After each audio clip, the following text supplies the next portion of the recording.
अस्सलाम वालेकुम viewers, fast gulf news Urdu में खुश आमदीद। मैं हूं आपका होस्ट नईम शहजाद। तो व्यूवर्स, चलते हैं आज की ख़ास ख़बरों की तरफ। शारजा वापस आने वाले पाकिस्तानियों के लिए आईसी अप्रूवल से मुतल्लिक नई तफसीलात जारी। शारजा एयरपोर्ट हुक्काम ने वाज़ेह किया है कि मुत्तहिदा अरब अमारात के रहायशी वीज़ा होल्डर्स आज़ादाना तौर पर सफ़र कर सकते हैं। इन्हें वापस आने के लिए आईसी अप्रूवल की ज़रूरत नहीं। ओमान में कोरोना वायरस के केसेस में वाज़ेह कमी आने के बाद रात को कर्फ्यू ख़त्म करने का फ़ैसला।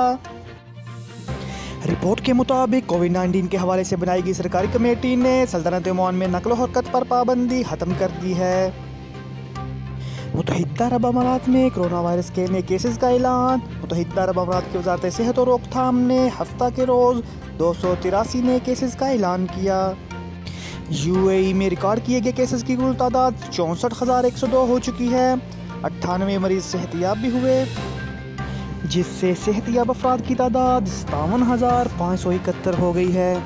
गुज़श्ता रोज़ 2 हलाकतों के साथ हलाक होने वालों की तादाद 361 हो गई है और एक्टिव केसेस की तादाद 6,170 रह गई है। और सऊदी अरब में मंशियात स्मगल करने की कोशिश नाकाम, स्मगलर को गिरफ्तार कर लिया गया। सऊदी अरब के जज़ान रीजन में कानून नाफज करने वाले इदारे के एहलकारों ने 50 किलो से ज़ायद मकदार में चरस स्मगल करने की कोशिश नाकाम बना दी। स्मगल की जाने वाली चरस को गाड़ी के खुफिया खानों में छुपाया गया था। और अबू धाबी में एलपीजी सिलेंडरों की कीमतों में इजाफा।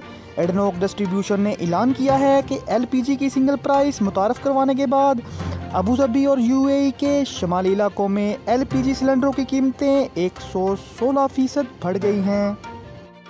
और बहरीन में कोविड-19 के फैलाव के खतरे के बायस मसाजिद में नमाज पर पाबंदी।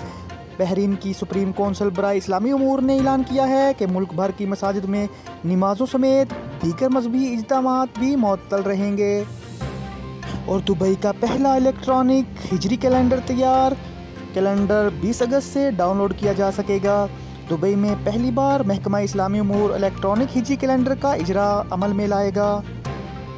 और कुवैत में कोरोना वायरस के नए केसेस का ऐलान। कुवैत की वज़ारत सेहत ने हफ्ता के रोज़ 512 नए केसेस का ऐलान किया। गुज़श्ता 24 घंटों में 779 मरीज सेहतियाब भी हुए हैं, जिससे सेहतियाब अफराद की तादाद 67,519 हो गई है। 4 अफराद की हलाकत के साथ हलाक होने वाले अफराद की तादाद 498 हो गई है। और दुबई में पब्लिक ट्रांसपोर्ट को बढ़ावा देने के लिए 2 मॉडल बस स्टेशंस कायम करने की तैयारियां। रोड्स एंड ट्रांसपोर्ट अथॉरिटी की जानिब से 17 बस स्टेशंस भी तामीर किए जा रहे हैं, जिससे बड़ी तादाद में लोगों को पब्लिक ट्रांसपोर्ट में सफ़र करने में मदद मिलेगी।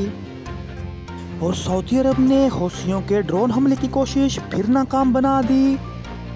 अरब फौजी इत्तेहाद के तर्जुमान कर्नल तरकी अल मालकी ने कहा है कि हौसियों की जानिब से होने वाले ड्रोन हमले को नाकाम बना दिया गया है। धमाकाहेज मवाद से लैस ड्रोन को यमन के दारुल हुकूमत सना से कंट्रोल किया जा रहा था। अब तक के लिए इतना ही। मज़ीद खबरों और अपडेट्स के लिए हमारे चैनल को सब्सक्राइब करें और कमेंट सेक्शन में अपनी राय का इजहार ज़रूर करें।